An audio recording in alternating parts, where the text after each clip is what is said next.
Olá, eu tenho duas notícias para você sobre os tempos passados em inglês. A primeira é boa, a segunda, nem tanto. A primeira é que não há tantas conjugações no passado. A segunda é que tem mais tempos passados do que você imagina. E hoje a gente vai falar de alguns deles. Mas antes, lembre-se de seguir o canal, clicar no sininho para receber notificações de novos vídeos e, claro, dar aquele like cheio de energia positiva. Let's get to the chase? Eu sou a Julie Longo e esse é o canal My English Universe. Vamos começar entendendo que todo verbo em inglês tem um DNA. O que quer dizer com isso? Que quando você conhecê-lo no infinitivo, é melhor que você já conheça as duas colunas no passado que existem, past simple and past participle. Sem conhecer essas duas colunas, você não pode dizer que conhece esse verbo. Vamos imaginar que o verbo seja aquele mais universal, que é o verbo to be.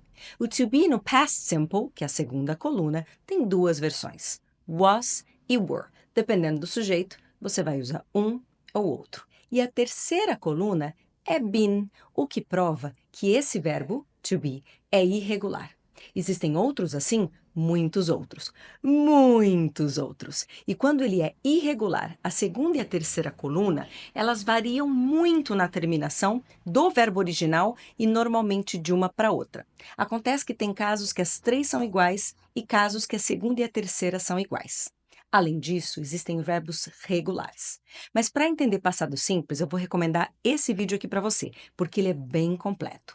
Hoje a gente vai dar mais atenção ao past continuous e past perfect, que são tempos verbais no passado, que vão se relacionar com o past simple. Bora começar. O past continuous, como a palavra já diz, ele dá uma ideia de continuidade. É alguma ação que estava em progresso em algum momento no passado. Então eu tenho que ter um denominador aí, um indicativo de que essa frase, essa ação está no passado. E para o past continuous, entendeu-se que o verbo to be seria o auxiliar. Por isso que a gente estuda tanto o verbo to be, porque existem muitos tempos verbais que vão depender dele. E nesse caso, então, você precisa conhecê-lo no passado. Eu já falei na primeira parte do vídeo que existe a opção de was e were, dependendo do sujeito. Dá uma olhadinha nessa tabelinha aqui.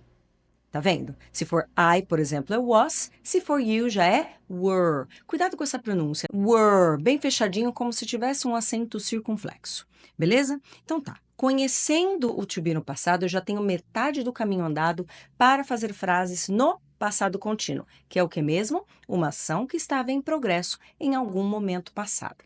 Ela normalmente é uma ação que vai depender de outra. Por quê? Porque eu não viro para você e digo, olá, eu estava dormindo, a menos que haja dentro desse diálogo algo anteriormente falado que indique ou que justifique uma resposta só curtinha, assim, eu estava dormindo, I was sleeping. Então, normalmente o past continuous na frase ele já vem com outra ação no passado.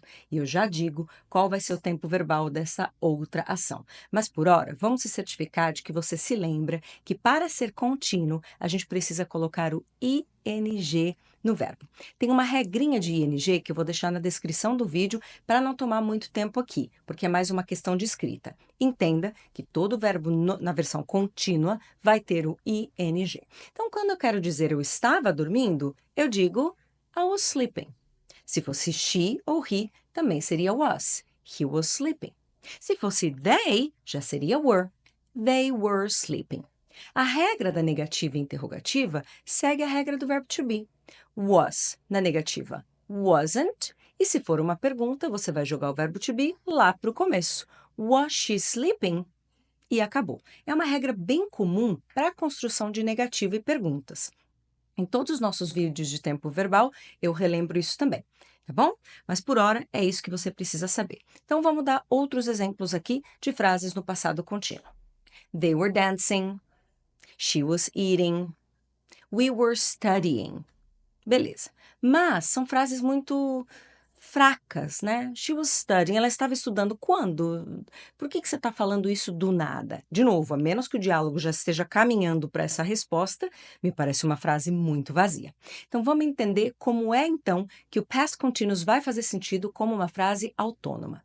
Você sempre vai ter que usar o past simple, segunda coluna de verbos, junto, para poder fazer sentido. Por exemplo, she was sleeping when the phone rang. Ela estava dormindo quando o telefone tocou. Tocou, rang, é o passado de ring, segunda coluna. Então agora faz sentido. Ela estava fazendo algo, estava em progresso e foi interrompida pelo telefone que tocou. Vamos para outro exemplo. I was eating when he arrived. They were working when the energy went off. Perceberam? Então eu tenho o contínuo e eu tenho o past simple caminhando juntos. Esse vídeo é uma amostra bem bacana de como são as nossas aulas do curso online. Se você quer um curso completo, do zero ao avançado, o English in Action é um curso para você. Primeiro, porque você tem um e-book incrível para acompanhar as aulas. Segundo, porque os exercícios não são extremamente chatos de preencher lacuna. São exercícios que eu vou dando para você aplicar no teu entorno, na sua vida, na sua casa. Quer dizer, isso vai te ajudando a construir uma fluência que é real, que não está tão baseada em livro. Aí quando você chega para falar inglês de verdade, você está com autonomia de discurso, você está solto, o que é o mais importante. Além disso, você vai ter um cronograma personalizado, então você determina em quanto tempo você quer realizar aquele curso. E um grupo VIP para esclarecer dúvidas, dar sugestões e de repente pedir vídeos para eu colocar aqui no YouTube com alguma explicação extra que você precise. Os cursos por aí são muito genéricos e normalmente oferecem um combo de produtos para você e nem todos esses produtos juntos conseguem fazer com que você fale inglês com a mesma eficácia do nosso curso. Para nós, fluência é aula a aula. Muito bem. O past perfect é um pouquinho mais complexo e ele seria algo equivalente em português a eu havia feito, eu havia chegado, eu havia comido. Também é um tempo verbal que depende de outro, porque eu chego e digo assim, olá, eu havia comido. Não faz sentido. O, quando, né? O que aconteceu antes ou depois para você estar falando isso para mim? Então, a menos que o diálogo caminhe para o rumo para que essa resposta faça sentido, não dá para responder assim. Beleza. Então, com o que o past perfect vai caminhar? Vou montar uma frase aqui, vamos ver se você consegue perceber. I had waited for 2 hours when she arrived. Esse she arrived é qual tempo verbal? Past simple. Segunda coluna, arrive é um verbo regular, eu apenas acrescentei o ed. Se você viu o vídeo de past simple, com certeza isso ficou claro para você. Então, o que eu disse aqui? Que eu havia esperado por 2 horas quando ela chegou. Aí sim faz sentido. Uma ação tem relação com a outra e uma acontece antes da outra. O past perfect, na frase, vai ser a ação que aconteceu antes. Então, I had waited for 2 hours when she arrived. Eu já havia esperado quando ela chegou. E para formar o past perfect, você vai precisar sempre do verbo had e da terceira coluna de verbos em seguida. O que comprova que o DNA do verbo que eu falei lá no começo é muito importante. Se você não conhece a terceira coluna, você não consegue montar o past perfect. Então, é aqui que ela vai ter relevância. Então, de novo, formar o past perfect, had, terceira coluna de verbos. O past simple é sempre a segunda. Aí você já vai conseguir fazer tranquilo. Vou dar outros exemplos aqui. A interrogativa e negativa do past perfect vai depender do auxiliar principal, que agora não é o verbo to be como era lá no past continuous, e sim o próprio had. E você deve estar se perguntando, have é ter, né? Sim, mas quando eu digo eu havia esperado, eu estou falando bonito. Porque se fosse na linguagem popular, eu diria eu tinha esperado por 2 horas. Não é isso? Então, ter, have, faz super sentido. Facinho de assimilar. Agora, para fazer a interrogativa, se ele é o auxiliar, quem que vai lá para frente na hora de fazer a pergunta? O próprio had. Had you waited for hours when she arrived? I hadn't waited for hours when she arrived. She had been there since June when they decided to move out. They had already seen the movie when I invited them to the cinema. Veja que agora, sabendo o past perfect e o past continuous, suas frases ficam maiores. Eles realmente, quando estão em jogo, colocam o inglês num outro patamar. Por isso que é muito importante conhecê-los. Uma observação importante é que o verbo to be no passado não tem forma contraída, aquela que é o apóstrofe mais uma letrinha ou duas, já o had tem. É o apóstrofe de. Então eu poderia muito bem dizer she'd been there since June when they decided to move out.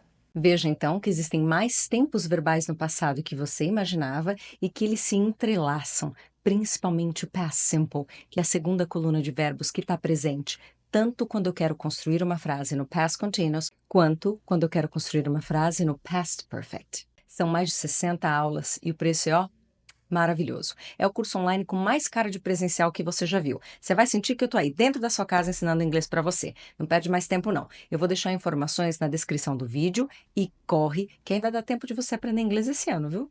Bom, por hoje é só. Espero que tenham gostado. Espero que estejam gostando do canal. Assistam os outros vídeos que a gente reinaugurou ele recentemente e tem colocado muitas coisas legais. Podem deixar comentários, podem deixar solicitações, que eu faço vídeo com muito carinho para vocês. No mais, see you around.